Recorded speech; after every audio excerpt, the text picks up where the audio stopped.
శంకరం శంకరాచార్యం కేశవం బాదరాయణం సూత్రభాష్యకృతౌ వందే భగవంతౌ పునః పునః. శివాయ గురవే నమః. ఓం భద్రం కర్ణేభిः శృణుయామ దేవాः భద్రం పశ్యేమాక్షభిర్యజత్రాः స్థిరైరంగైః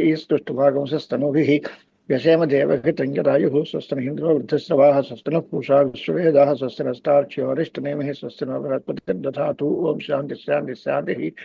భద్రం నో అపివాతయమనః. ఓం శాంతి శాంతి శాంతిః. ఓభిచ్యేతదక్షరమిదగం సర్వం తస్యోపవ్యాఖ్యానం భూతం భవద్భవిష్యదితి సర్వమోంకార ఏవ యత్యన్యత్ త్రికాలాతీతం తదప్యోంకార ఏవ అని మూలం. ఆచార్య స్వామి వారి భాష్యం చూద్దాం. ఓంభిచ్యేతదక్షరమిదం సర్వం తస్య ఉపవ్యాఖ్యానం అన్నారు. అంటే మొత్తం అంతా కూడా ఓంకారమే, ఇదం సర్వం ఓం అనే అటువంటి అక్షరమే అని. తస్య ఉపవ్యాఖ్యానం ఇదని ఏమంటే తస్య ఉపవ్యాఖ్యానం అనే దానికి అర్థం దీని యొక్క స్పష్టమైనటువంటి వివరణ అంతా తర్వాత చెప్తున్నాము అని అర్థం. ఉపవ్యాఖ్యానం అనే దానికి ఎదురు భాష్యకారులే రాస్తారు స్పష్టతయా వ్యాఖ్యానం అనే మాట. వేదాంతార్థ సార సంగ్రహభూతం ఇదం ప్రకరణ చతుష్టయం ఓమిత్యేతద్ అక్షరమిత్యాద్యాచ్యతే అని ఒక మాట రాశారు. వేదాంతార్థ సార సంగ్రహభూతం, వేదాంతములు అంటే ఉపనిషత్తులు, వాటిల్లో చెప్పబడే అర్థాలు ఏమిటి అని అంటే నిష్ప్రపంచ బ్రహ్మాత్మైకత్వం, సగుణ బ్రహ్మ ఉపాసనం, కార్యబ్రహ్మ ఉపాసనం, ఇలాంటి విషయాలు. ఇవి వేదాంతార్థములు అంటే. వాటిల్లో సారభూతమైనది ఏది అని అంటే నిర్విశేష బ్రహ్మాత్మైకత్వమే మోక్ష సాధనం కనుక అత్యంతం సారభూతం. దానికి సంగ్రహం అంటే అది శాస్త్రంలో చాలా విస్తరంగా చెప్పారు. దాన్ని సంక్షిప్తంగా చెప్పడం కోసం ఈ ప్రకరణం ఆరంభింపబడుతోంది.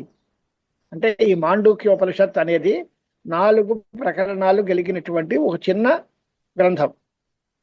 దీన్ని ప్రకరణము అనే పేరుతో పిలుస్తారు. ఇది ఏం చేస్తుంది అని అంటే వేదాంతంలో చెప్పబడినటువంటి అనేక అర్థాల్లో సారభూతమైనది ఏదో దాన్ని సంగ్రహంగా చెబుతుంది. ఉపనిషత్తులలో చాలా విషయాలు ఉన్నాయి. దానిలో నిష్ప్రపంచ బ్రహ్మాత్మైకత్వము ఉంది, సగుణ బ్రహ్మోపాసనం ఉంది, కార్యబ్రహ్మోపాసనం ఉంది, అనేక రకాలైనటువంటి విషయాలన్నీ ఉన్నాయి దానిలో. వాటిల్లో సారభూతమైనది అని అంటే జీవ బ్రహ్మైక్యము అనేటువంటి అర్థం. దాన్ని కూడా చాలా విస్తారంగా చెప్పిన గ్రంథాలు చాలా ఉన్నాయి. దానికి సంగ్రహంగా చెప్పేటువంటిది ఈ గ్రంథము. అంటే ఈ గ్రంథము జీవ బ్రహ్మైక్యాన్ని చాలా తేలిగ్గా మనకి అందిస్తోంది అని అర్థం అనమాట. వేదాంతార్థ సార సంగ్రహభూతం ఇదం ప్రకరణం. ప్రకరణ చతుష్టయం అన్నాడు. ఈ ప్రకరణ చతుష్టయం అంటే 4 భాగాలు ఉన్నాయి దీనిలో. ఈ 4 భాగాలు ఏమేమిటి అనేది ఇంత రాస్తూనే ఉంటాడు.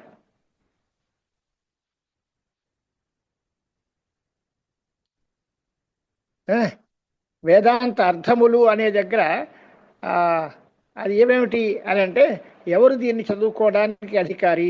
ఆనందగిరి ఆచార్యుల వారు రాశారు చూడండి. శాస్త్రం అన్నారు కదా. శాస్త్రం అంటే వేదాంత శబ్దార్థ. వేదాంత శబ్దానికి అర్థం శాస్త్రమే.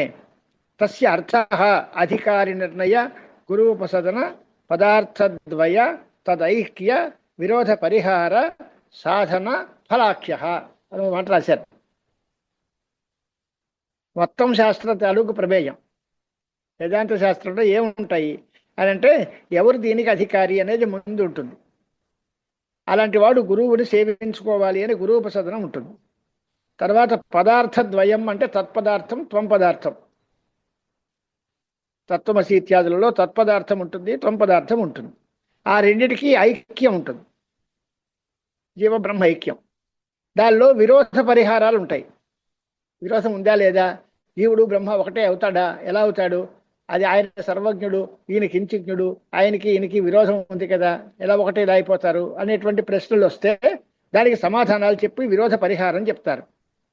ఈ చెప్పి ఈ ఐక్య సాధనానికి ఫలం ఏమిటి, సాధనం ఏమిటి, ఫలం ఏమిటి, దీన్ని ఎలాగా ఉపాయం, దీని మార్గం ఏమిటి, దీని యొక్క ఫలం ఏమిటి, ఇవన్నీ విషయాలు కూడా ఈ శాస్త్రంలో చెప్పబడతాయి. అది శాస్త్ర అర్థం అంటే. ఈ వేదాంతాల్లో చెప్పేటువంటి విషయాలు ఇవన్నీ. దాని యొక్క సారం ఏది అంటే జీవపర ఐక్యం. అంటే జీవుడు పరమాత్మ ఒకటే అనేదే దీని సారం. దాని యొక్క సంగ్రహము అనే మాటకి అర్థం, సంగ్రహము అంటే సంక్షేపేణ కథనం అని ఒక మాట. అలా కాకుండా సమ్యక్ గ్రహ సంగ్రహ వ్యుత్పత్తి రాశారు ఆనందగిరి. సమ్యక్ గ్రహ అంటే చక్కగా తెలుసుకోవటం. చక్కగా అంటే మాటకి అర్థం ఏమిటి అంటే ఎక్కడ సంశయాలు లేకుండా, పొరపాట్లు పడకుండా, ప్రతిబంధాలు లేకుండా చాలా ఆ ఉపాయాన్ని బాగా అర్థంగా స్పష్టంగా తెలుసుకోవడం ఏదైతే ఉందో దాన్ని సంగ్రహము అంటారు. సమ్యగ్రహ సంగ్రహ సంశయ విపర్యాసాది ప్రతిబంధ వ్యుదాసేన తదుపాయ ఉపదేశ యస్మిన్ ప్రకరణే తథా ఇది యావత్ అని రాశారు. అంటే ఈ ప్రకరణ చతుష్టయము వేదాంతార్థములలో ఉండే సారభూతమైన జీవబ్రహ్మైక్యాన్ని చాలా విస్పష్టంగా, ఎటువంటి సందేహాలకి అవకాశం లేకుండా మనకి తెలియజేసేటువంటిది అని అర్థం. దీన్ని మరి ప్రకరణం అనే మాట అన్నారు కదా, ప్రకరణం అంటే ఏమిటి, శాస్త్రం అంటే ఏమిటి అనేటువంటి మాట కూడా ఉంది. ప్రకరణం అంటే శాస్త్ర ఏకదేశ సంబద్ధం, శాస్త్ర కార్యాంతరే స్థితం, అది ప్రకరణం అంటే. దాని ఉత్తరార్థం ఆహు ప్రకరణం నామ గ్రంథభేదం విపశ్చిత అని ఉత్తరార్థం. మొత్తం శ్లోకం అది. అంటే శాస్త్రైకదేశ సంబద్ధం, శాస్త్రంలో సంపూర్ణమైన సమగ్రమైనటువంటి విషయాలన్నీ దీనిలో ఉండవు. దానిలో ఏదో ఒక భాగాన్ని తీసుకుని ఆ శాస్త్రము యొక్క కార్యమే దీనిలో కూడా సాధించేదానికి మార్గంగా చెప్తారు. ఏదో ఒక అంశం తీసుకోవడం, దీనికి ఆ శాస్త్రము యొక్క ప్రమేయం ప్రయోజనం ఎలా ఉంటుందో దాన్ని సాధించి పెట్టేటువంటి విషయం. శాస్త్రకార్య అంతరే అంటే శాస్త్రము యొక్క కార్యం ఏదైతే ఉంది అంటే మోక్షం, దాన్ని చెప్పడం కోసమే బయలుదేరుతుంది. శాస్త్ర ఏకదేశ సంబద్ధంగా ఉంటుంది. అలాంటి దాన్ని ప్రకరణము అంటారు. అక్కడ ఆనందగిరి గ్రంథం చూస్తే తెలుస్తుంది. ఇదం ప్రకరణత్వేన వ్యాఖ్యాతం ఇష్టం. ఇది అవ్యాఖ్యేయము అనేటువంటి ఒక ప్రశ్న ఉంది. దీన్ని వ్యాఖ్యానం చేస్తున్నారు కదా, వ్యాఖ్యానం ఎందుకు అని అంటే ఇది అసలు శాస్త్రమా లేక ప్రకరణమా అనే ఒక ప్రశ్న ఉంది. శాస్త్రం అంటే ఏంటి అంటే ఒక ప్రయోజనాన్ని దృష్టిలో పెట్టుకుని దానికి సంబంధించిన సమస్త విషయాలని చెప్పినట్లయితే దాన్ని శాస్త్రము అంటారు. ఈ పరిష్కారం కూడా జ్ఞాపకం పెట్టుకుని రాసుకోవాలి విడిగా. అది తెలుగులో పైన ఉంది ఆనందగిరిలో. ఏక ప్రయోజనోపనిబద్ధం అశేషార్థ ప్రతిపాదకం హి శాస్త్రం, అది శాస్త్ర లక్షణం. శాస్త్ర ఐకదేశ సంబద్ధం శాస్త్ర కార్యాంతరే స్థితం అనేది ప్రకరణ లక్షణం. ఇప్పుడు ఈ మాండూక్యోపనిషత్తు అనేటువంటి దాన్ని మీరు వ్యాఖ్యానం చేస్తున్నారు కదా, దీన్ని శాస్త్రముగా గుర్తించి శాస్త్రముగా దీనికి వ్యాఖ్యానం చేస్తున్నారా లేక దీన్ని ప్రకరణముగా తీసుకుని వ్యాఖ్యానం చేస్తున్నారా అనేది ఒక ప్రశ్న చేశారు. ఇది పోని శాస్త్రం అందాము అంటే శాస్త్ర లక్షణమే లేదు దీనిలో. ఎందువలన సమగ్రాంగోపదేశం లేదు. కేవలం ఇక్కడ మోక్షం అనేటువంటి ఒక్క ప్రయోజనం దీనిలో చెప్పబడింది, కానీ తక్కువ విషయాలన్నీ దీనిలో కార్య బ్రహ్మోపాసన, సగుణ బ్రహ్మోపాసన ఇలాంటివి ఏమి చెప్పలేదు ఇక్కడ. కనుక అశేషార్థ ప్రతిపాదకం కాదు, ఏదో ఒక విషయాన్ని మాత్రమే వివరించి చెప్పింది. ప్రయోజనం లభిస్తోంది బాగానే ఉంది, కానీ ప్రయోజనం ఉన్నప్పటికీ అశేషార్థ ప్రతిపాదనం లేదు కనుక ఇది శాస్త్రము అనడానికి వీల్లేదు. మరి ఇంకేమనాలి, ప్రకరణం అనాలి. ఆ విషయాలు రెండింటినీ స్పష్టంగా తెలియజేశారు. ఒక్కసారి చూసుకోండి మొదటి నుంచి కావాలంటే. ఓమిత్యేతదితి ఆనందగిరి వ్యాఖ్యానం తీసుకుంటే ఓమిత్యేతదక్షరం ఇత్యాది ప్రకరణ చతుష్టయ విశిష్టం ఇదం ఆరభ్యతే అని రాశారు. ఈ 4 అంశాలు 4 ప్రకరణాలతోటి ఉన్నది ఈ గ్రంథం ఆరంభింపబడుతోంది. ఆరభ్యతే అనే దానికి నువ్వు ఆరంభిస్తున్నావా అని అంటే ఇదివరకే ఉంది శృతి కదా, దాన్ని మనం ఆరంభించడం ఏంటి? శృతి నిత్యమైన శృతి, అది ఎప్పుడూ ఉంది. కానీ ఆరంభ్యతే అనే దానికి వ్యాఖ్యాయతే అస్మాభిహి అనేది అర్థం. దానికి ఇప్పుడు మేము వ్యాఖ్యానం ప్రారంభిస్తున్నాము అని అర్థమే తప్ప ఈ ప్రకరణాన్ని ఇప్పుడు ఆరంభించామంటే ఇప్పుడు రాయడం మొదలెట్టామని కాదు. అది ఇదివరకే ఉంది, దాని యొక్క వ్యాఖ్యానం ఇప్పుడు చేస్తున్నారు అన్న బాధ్యం. ఆ తర్వాత ప్రశ్న ఏంటి? కిమిదం శాస్త్రత్వేనవా ప్రకరణత్వేనవా వ్యాచిఖ్యాసితం అని ప్రశ్న. దీన్ని మీరు వ్యాఖ్యానం చేద్దాం అనుకుంటున్నారు. ఈ వ్యాఖ్యానం అంటే ఇది శాస్త్రముగా దీన్ని స్వీకరించి దీన్ని శాస్త్రముగా దీన్ని వ్యాఖ్యానం చేద్దాం అనుకుంటున్నారా లేక దీన్ని ప్రకరణముగా గుర్తించి ప్రకరణముగా దీనికి వ్యాఖ్యానం చేద్దాం అనుకుంటున్నారా? రెండింటికి తేడా ఏంటి అని అంటే మొదటిది శాస్త్రముగా చెప్పాలి అంటే లేదు, శాస్త్ర లక్షణమే పట్టదు దీనికి. నా ఆద్య శాస్త్ర లక్షణాభావాత్, అస్య అశాస్త్రత్వాత్, ఇది శాస్త్రం కాదు.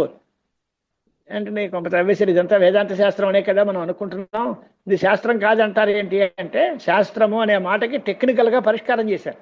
శాస్త్రం అంటే ఏంటి అని అంటే ఏక ప్రయోజనోపనిబద్ధం అశేషార్థ ప్రతిపాదకం హి శాస్త్రం.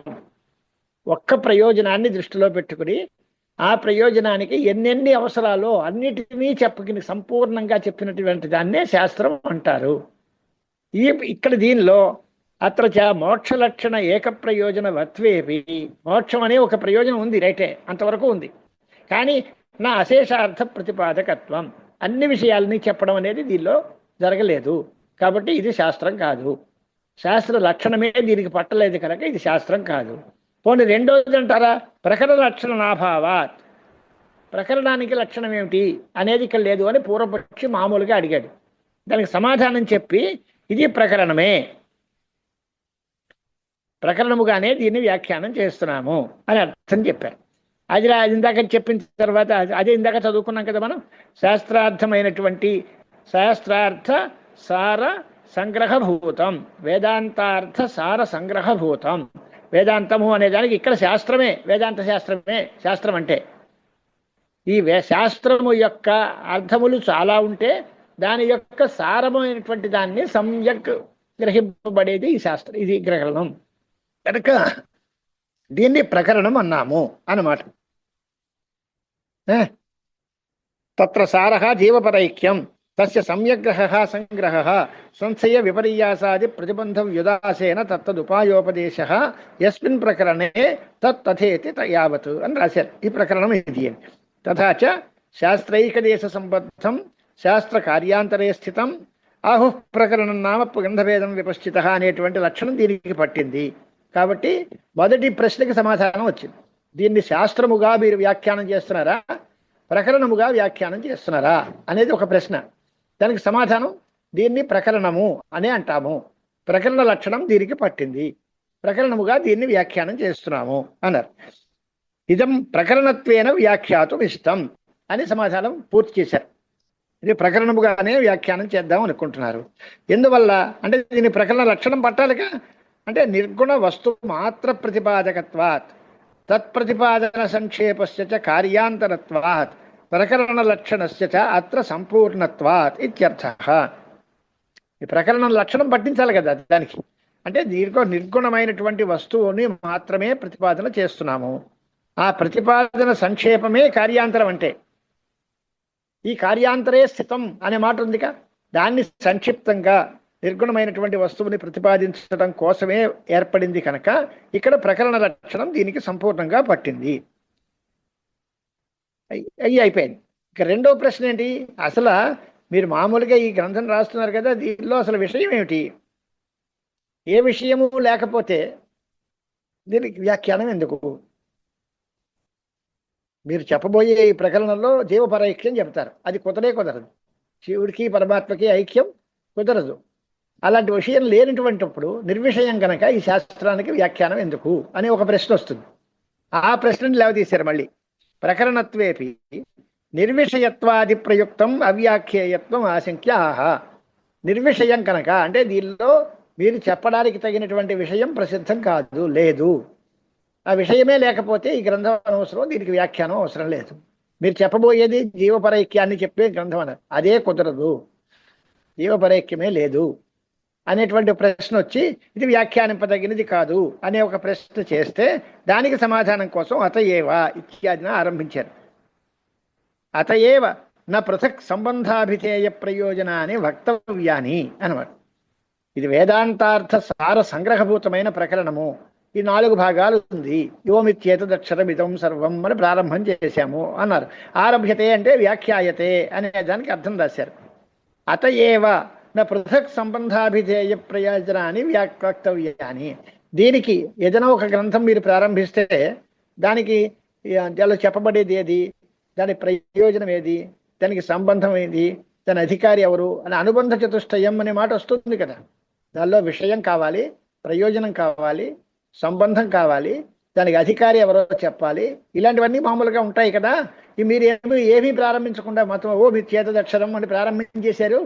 దీనికి అభిధేయం ఏమిటి, చెప్పబడే విషయం ఏంటి, దీని ఫలం ఏమిటి, అధికారి ఎవరు, ఇవేమీ చెప్పట్లేదు కదా అని అంటే చెప్పక్కర్లేదయ్యా. ఇది ప్రకరణం గనక, ప్రకరణం అంటే శాస్త్ర ఏకదేశ సంబద్ధం కాబట్టి శాస్త్రానికి ఏది విషయమో దీనికి అదే విషయము, శాస్త్రానికి ఏది ప్రయోజనమో దీనికి అదే ప్రయోజనము, శాస్త్రానికి ఎవరు అధికారో దీనికి అదే అధికారి అంటే విడిగా చెప్పక్కర్లేదు. అతయేవా అదే ప్రకరణత్వాదేవా అంటే వేరేగా సంబంధాలన్నీ చెప్పాల్సిన పని లేదు. ప్రకృతి శాస్త్రం, వేదాంత శాస్త్రం, దానికి విషయ ప్రయోజన సంబంధ అధికారులు ఎవరైతే ఉంటారో వాళ్ళే ఈ ప్రకరణానికి కూడా చేరుతారు. అంచేది విడిగా చెప్పాల్సిన పని లేదు అంటే అది రాశారు. అతయేవా అంటే ఇది ప్రకరణం కాబట్టే పృథక్ అంటే విడిగా సంబంధము, అభిధేయము, ప్రయోజనము అవన్నీ కూడా నా వక్తవ్యాన్ని చెప్పవలసిన పని లేదు అని.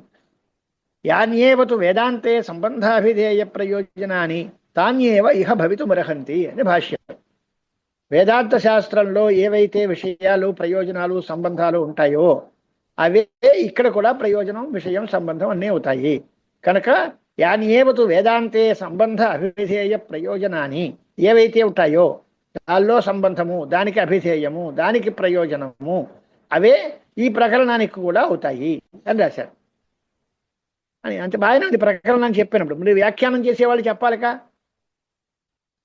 అంటే మూలంలో లేకపోవచ్చు ఇది ప్రకరణం కనుక, కానీ మళ్ళీ దీనికి శాస్త్రీయమైన ప్రకరణం తెలుసుకుంటారు, సంబంధాలు చెప్పాలి కదా. అంటే దానికోసం వీరు వ్యాఖ్యాతలైనటువంటి వాళ్ళైనా దాన్ని మళ్ళీ చెప్పాల్సిన పని ఉంటుంది కదా అని మళ్ళీ తథాపి ప్రకరణం వ్యాచిక్ష్యాసున వక్తవ్యాని. ఇది ప్రకరణం కనుక దానిలో అర్థాత్ప్రాప్తం కాబట్టి వాటిని చెప్పక్కర్లేదు అనేటువంటి మాట చెప్పారు. కానీ లోకంలో ఏమనుంది, ప్రకరణం భాష్యకారులు కూడా విషయాదులు ఏమీ చెప్పక్కర్లేదా అంటే వీళ్ళు చెప్పాలి అన్నారు. అంటే ప్రకరణం చేసినటువంటి మనిషి, ఆ ప్రకరణాన్ని ఎవరైతే రాశారో వారు విషయాన్ని, ప్రయోజనాన్ని విడిగా చెప్పాల్సిన పని లేదు. అంటే ఇక్కడ రాయడం అనేది ఉండదు. అపౌరుషేయ వేదం కనుక వేదంలో ఆ శాస్త్రం తాలూకు విషయ ప్రయోజనాలన్నీ మొదట్లో చెప్పారు కాబట్టి ఇక్కడ మళ్ళీ చెప్పక్కర్లేదు అనే విషయం వస్తుంది. అది రాశారు చూడండి. తథాపీతి అని వ్యాఖ్యానం ఉంది, చూసుకుంటారు. అక్కడ ప్రకరణకర్తు అవక్తవ్యాన్యపి తద్భాష్యకృత తాని సంక్షేపతో వక్తవ్యాని ఇది వ్యాఖ్యాతॄణాం మతం. ద్వాభ్యామనుక్తత్వే తే శ్వనాశ్వాస శంకావకాశాదిత్యర్థ అని వ్యాఖ్యాతుల యొక్క మళ్ళీ ఇదెందుకు చెప్పాలి అని అంటే మూలంలోనూ చెప్పక వ్యాఖ్యానం చేసిన వాడు చెప్పకపోతే అసలు దీనికి ప్రయోజనమే లేదేమో అనేటువంటి ఒక అపనమ్మకం వస్తుంది జనానికి. ఉంటే ఎవరెవరు చెప్పాలి కదా, మూలంలోనైనా చెప్పాలి, లేదా వ్యాఖ్యానం చేసిన వాళ్ళైనా చెప్పాలి. ఆయన చెప్పలేదు, ఈయన చెప్పలేదు అంటే బహుశా దీనికి ఏమీ లేదేమో అనేటువంటి దీన్ని అపనమ్మకం ఏర్పడుతుంది. కాబట్టి ఖచ్చితంగా మూలంలో చెప్పకపోయినా వ్యాఖ్యానం చేసేటువంటి భాష్యకారులు దీనికి ప్రయోజనాదుల్ని సంగ్రహంగా చెప్పాల్సిన అవసరం ఉంటుంది అనేటువంటి మాట చెప్పారు. తథాపి ప్రకరణ వ్యాచిక్ష్యాసున అంటే ప్రకరణాన్ని వ్యాఖ్యానం చేయాలనుకునేటువంటి భాష్యకారుల చేత ఇవి అభిధేయ ప్రయోజనాదులు అన్నీ చెప్పవలసినవే, చెప్పదగినవి అన్నారు. తత్ర ప్రయోజనవత్ సాధనాభివ్యంజకత్వేన అభిధేయ సంబద్ధం శాస్త్రం పారంపర్యేణ విశిష్ట సంబంధాభిధేయ ప్రయోజనవత్ భవతి అన్నాడు. అంటే ఇక్కడ సమస్యైన ప్రశ్న ఇది. ప్రయోజనవత్ సాధన అభివ్యంజకత్వేన అభిధేయ సంబద్ధం శాస్త్రం అంటే ఈ శాస్త్రం ఉందండి, ప్రయోజనం కలది శాస్త్రం అవుతుందా కాదా అని అంటే ఎలా అవుతుందండి? శాస్త్రం చదివేస్తే మోక్షం వస్తుందా? శాస్త్రం వల్ల బ్రహ్మజ్ఞానం కలిగితే జ్ఞానానుభుక్తి. దగ్గర జ్ఞానం కలిగితే మోక్షం తప్ప ఈ పుస్తకాలు మన ఇంట్లో పెట్టేసుకున్నంత మాత్రాన మోక్షం రాదుగా. అంచేత శాస్త్రమునకు మోక్షం ప్రయోజనం కాదు, శాస్త్రం వల్ల వచ్చేది జ్ఞానం, ఆ జ్ఞానం వల్ల మోక్షం వస్తుంది. అంచేత అలాగే ఈ శాస్త్రం కూడా ప్రయోజనం ప్రకరణం తీసుకుంటాం, పోనీ శాస్త్ర పద్ధతి చేత ప్రకరణం తీసుకుంటాం. ఈ ప్రకరణానికి ఫలం ఏమిటి అని అడిగారు అనుకోండి, మోక్షము అనడానికి వీలు పడదు. మోక్షం బ్రహ్మజ్ఞానానికి ఫలం, ఈ ప్రకరణానికి ఫలం కాదుగా. మరి దీనికి ఫలం ఏమిటి అనే ప్రశ్న మిగిలిపోతుంది. అంటే దానికి సమాధానం ఏం చెప్పాలి అంటే డైరెక్ట్గా ఫలం కాదు, కొంచెం పరంపరగా చెప్పాలి. ఈ ప్రకరణము బ్రహ్మాత్మైకత్వ విజ్ఞానము అనేటువంటి మోక్ష సాధనమైన దాన్ని తెలియజేస్తుంది. అంటే ఈ శాస్త్రం వల్ల బ్రహ్మజ్ఞానం కలిగితే దానివల్ల మోక్షం వస్తుంది. కాబట్టి ఈ శాస్త్రానికి ఫలం మోక్షము అని చెప్తున్నాం. ఆ వ్యాఖ్యానం అది. ప్రయోజనవత్ సాధన, ప్రయోజనము మోక్షం, ప్రయోజనవత్ సాధనం బ్రహ్మజ్ఞానం. దాని అభివ్యంజకత్వం, దానికి అభివ్యంజకమైనది శాస్త్రం. కాబట్టి ఈ శాస్త్రము బ్రహ్మజ్ఞానాన్ని పుట్టించి మోక్షానికి కారణమవుతుంది అని ఈ పరంపరతో అభిధేయ సంబద్ధం శాస్త్రం పారంపర్యేణ విశిష్ట సంబంధాభిధేయ ప్రయోజనవద్ భవతి. పారంపర్యేణ అనే దానికి అర్థం ఏంటి? సంబంధం మధ్యలో, బ్రహ్మజ్ఞానం మధ్యలో ఉంటుంది. ఈ శాస్త్రం వల్ల కలిగిన బ్రహ్మజ్ఞానము వల్ల మోక్షం కలుగుతుంది అనేటువంటి మాట చెప్పాలి. కనుక శాస్త్రము చేతనే బ్రహ్మజ్ఞానం కలుగుతుంది. ఆ బ్రహ్మజ్ఞానం వల్లే మీకు మోక్షం వస్తుంది. కాబట్టి జ్ఞాన వ్యవహితంగా ప్రయోజనాదులు అన్నీ కుదురుతాయి. మధ్యలో జ్ఞానం ద్వారా ఈ ప్రయోజనం ఉంటుంది అని చెప్పడమే ఉద్దేశ్యము. తత్ర ప్రయోజనవత్ సాధన అభివ్యంజక. ప్రయోజనవత్ అంటే ప్రయోజనము గల, సాధనము అంటే ప్రయోజనం మోక్షము, అది గల ప్రయోజన. సాధనము అంటే శాస్త్రము, దానికి అభివ్యంజకము. ప్రయోజనవత్ సాధనం అంటే బ్రహ్మజ్ఞానం. ఆ బ్రహ్మజ్ఞానానికి అభివ్యంజకమైనది శాస్త్రం. అంటే ఈ శాస్త్రం చేత బ్రహ్మజ్ఞానం కలుగుతుంది. కలిగిన తర్వాత బ్రహ్మజ్ఞానం వల్ల మోక్షం వస్తుంది. ఈ పరంపరతో ఈ శాస్త్రము బ్రహ్మజ్ఞానాన్ని పుట్టించి మోక్షానికి కారణం అవుతోంది అని అర్థం చెప్పినట్టు అయింది. పారంపర్యేణ విశిష్ట సంబంధాభిధేయ ప్రయోజనవద్భవతి అంటే అదే పోన అన్న నీటిలో పెట్టారు. ఆ ప్రయోజనం ఏమిటో చెప్పలేదుగా.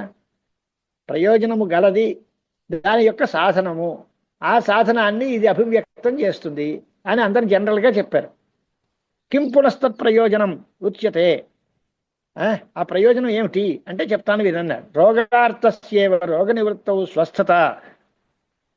రోగికి, రోగంతో బాధపడేటువంటి వాడికి ప్రయోజనం ఏమిటి అంటే ఈ రోగం పోవాలి, స్వస్థత చేకూరాలి, అది ప్రయోజనం. రోగాలతో బాధపడేటువంటి వాడికి రోగ నివృత్తి కలిగి స్వస్థత చేకూరడమే ప్రయోజనము. అలాగే తథా దుఃఖాత్మకస్య ఆత్మనః ద్వైత ప్రపంచోపశమే స్వస్థత అద్వైత భావ ప్రయోజనం. శాస్త్రం యొక్క ప్రయోజనం ఇది.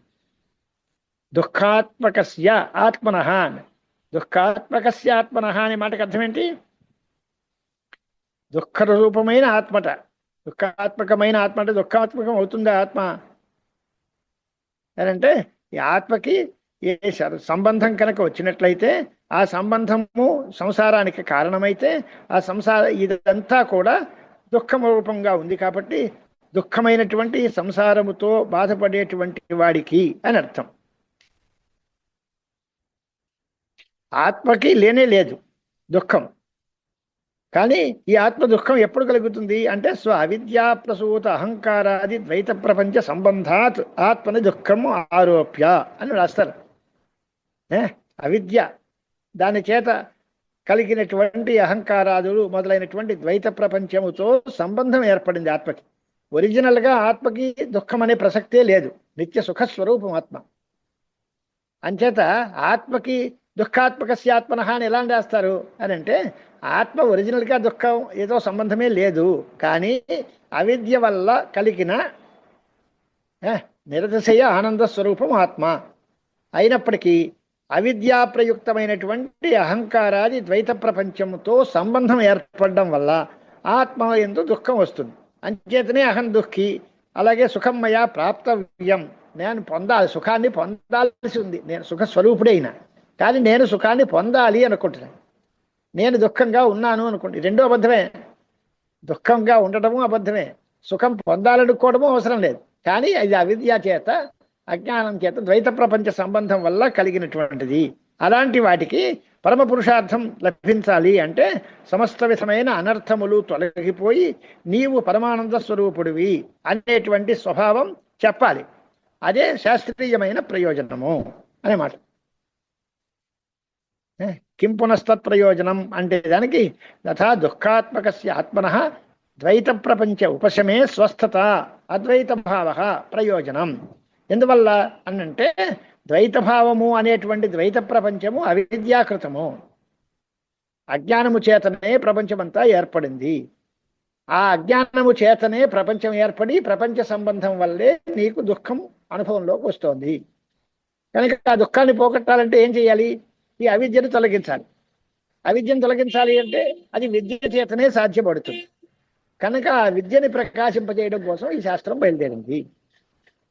అంటే ఈ శాస్త్రము చేత మీకు బ్రహ్మ విద్య బోధిస్తే, ఆ బ్రహ్మ విద్య వల్ల అవిద్య నశిస్తే, ఆ అవిద్య వల్ల కలిగిన అహంకారాది ద్వైత ప్రపంచం ఉపశమం పొందితే అప్పుడు నీకు అద్వైత భావము మోక్షము అనేది లభిస్తుంది. అదే ఈ శాస్త్రానికి ముఖ్య ప్రయోజనం అన్నారు. ఆ పంక్తి చూసుకోండి. ద్వైత ప్రపంచస్య అవిద్యాకృతత్వాత్. ద్వైత ప్రపంచము అవిద్య చేత చేయబడినది కనుక విద్యయా తదుపశమస్యాత్. జ్ఞానము చేతనే దానికి నాశం కలుగుతుంది కనుక బ్రహ్మ విద్యా ప్రకాశనాయ అస్య ఆరంభ క్రియతే. అవిద్య చేత ప్రపంచమంతా ఏర్పడిందని ఎవరు చెప్పారు? ఎత్ర హి ద్వైతమివ భవతి ఎత్ర వా అన్యదివ స్యాత్ తత్ర అన్యః అన్యత్వస్యేత్ అన్యః అన్యద్ విజానీయాత్. ఇదంతా ద్వైత ప్రపంచము అజ్ఞానం చేత కలిగింది అనే మాట. అది ఏకత్వం ఎత్రత్వస్య సర్వమాత్మైవాభూత్ తత్ కేనకం పశ్యేత్ అనేటువంటిది ఆత్మ ఏకత్వం చెప్పేది శృతి. చేత వేదాల్లోనే ఈ రెండు మాటలు చెప్పారు. కనుక విద్య వల్ల అవిద్య నశిస్తే, ఆ అవిద్యా ప్రయుక్తమైనటువంటి ఈ సంసార బంధం తెగిపోతే అప్పుడు నీకు దుఃఖాలు పోతాయి. అటువంటి శాశ్వతమైన దుఃఖ నివృత్తి పూర్వకమైన అద్వైత భావం పరబ్రహ్మాత్మన సంస్థితి అనేదే ఈ శాస్త్రం యొక్క ముఖ్య ప్రయోజనం అనేది చెప్తున్నారు ఆచార్యుల వారు. దుఃఖాత్మకాస్య ఆత్మన ద్వైత ప్రపంచోపశమే స్వస్థత అద్వైత భావ ప్రయోజనం. దానికి వివరణ ద్వైత ప్రపంచస్య అవిద్యాకృతత్వాత్ విద్యయా తదుపశమస్యాదితి బ్రహ్మ విద్యా ప్రకాశనాయ అస్య ఆరంభ క్రియతే అని. ఈ ఎత్ర హి ద్వైతమివ భవతి అనేటువంటి దానికి అర్థం ఏమిటి అని అంటే ప్రమాణం చూపించాలి. ద్వైతము అవిద్యాకృతము అనేటువంటి దానికి ప్రమాణం ఏమిటి అని అంటే ఎత్ర హి ద్వైతమివ భవతి. అది ద్వైతము అనేటువంటిది పూర్తిగా ఆభాసము అని చెప్పడం కోసం అక్కడ ఇవ శబ్దం వాడారు. ఎత్ర హి ద్వైతం ఇవ భవతి, ద్వైతం భవతి అని అనలా. తత్ర ఎత్ర హి సర్వం ఆత్మైవ అభూతల ఏవకారం వాడారు. అంచేత అంతా ఆత్మస్వరూపమే అనేది నిజం. రెండవ వస్తువు ఉంది అన్నది ఉన్నట్టుగా ఉంది అనేది ఆభాసం. అంచేత ద్వైత ప్రపంచం అంతా ఆభాస రూపంగా ఉంది. ఆత్మైకత్వమే సిద్ధాంత సమ్మతము అనేది ఆ ఇవ ఏవా అనే శబ్దాల వల్ల స్పష్టంగా తెలుస్తోంది. వేదవాక్యాల్లోనే ఉండేటువంటి ప్రమాణము. అంటే విద్వాంసుడైన వాడికి జ్ఞానం కలిగిన తర్వాత సర్వము ఆత్మే అవుతుంది. ఆత్మాతిరిక్తమైన వస్తువే లేదు. కానీ అవిద్యావస్థలో అన్యః అన్యత్ పశ్యతి. వేరేవాడు వేరే వస్తువుని చూస్తాడు, వేరేవాడు వేరే దాన్ని తెలుసుకుంటాడు. ఇదంతా అవిద్యాదశ. చేత ఈ రెండు తేడాగా ఉండడం, భేదభావం చూడడం, కర్తృకర్మ కారణాలు ఉండటం, కారకాలు ఉండటం, ఇవన్నీ కూడా ద్వైత ప్రపంచంలో ఉంటాయి. విద్యాదశలో విజ్ఞానం కలిగిన తర్వాత సర్వం ఆత్మైవాభూ. అప్పుడు చూసేవాడు లేదు, చూడబడేది లేదు, కర్త లేదు, కరణం లేదు, కర్మ లేదు, ఏమీ లేదు. అంతా ఒకటే, అంతా ఆత్మే అవుతుంది అనేటువంటి అభిప్రాయం వేదాల్లోనే చెప్పబడింది. కనుక గ్రంథారంభము చెయ్యాల్సిందే. అంటే ద్వైతం అందుండేటువంటి అవిద్యాకృతమైనటువంటి ద్వైత ప్రపంచం ఇది పోవాలి. అంటే ఈ ద్వైతం అంతా అవిద్యాకృతము, అది మాట బాగా గుర్తుపెట్టుకోవాలి. ద్వైత ప్రపంచం అంతా కూడా అజ్ఞానం చేత కల్పితమైనది, వాస్తవమైనది ఏకత్వం. ఈ అవిద్యాకృతమైనటువంటి ద్వైత ప్రపంచాన్ని అంటే ఈ అజ్ఞానం చేత ఏర్పడింది అనే విషయాన్ని బాగా మనకి తెలియజేస్తే మనకి విద్య చేత అజ్ఞానం పోతుంది, శాశ్వతమైన ప్రయోజనం లభిస్తుంది. కనుక దాన్ని చెప్పడం కోసమే ఈ ప్రకరణం ఆరంభింపబడుతోంది అని. అన్య సర్వమాత్మైభాభూత్కృత్వేన పశ్యేత్ కేనకం విజానీయాదిత్యాది శృతిభ్యః అస్యార్థస్య సిద్ధిః. తత్ర తావత్. ఇక్కడ ఇక మొదటి మాట ఇంకో మాట అన్నారు, ప్రకరణ చతుష్టయాత్మకం ఇదం అన్నారు. ఆ ప్రకరణ చతుష్టయం ఏమిటి, దాని సంబంధం సంక్షిప్తమైన వివరణ ఏమిటి అనేది రాస్తున్నారు.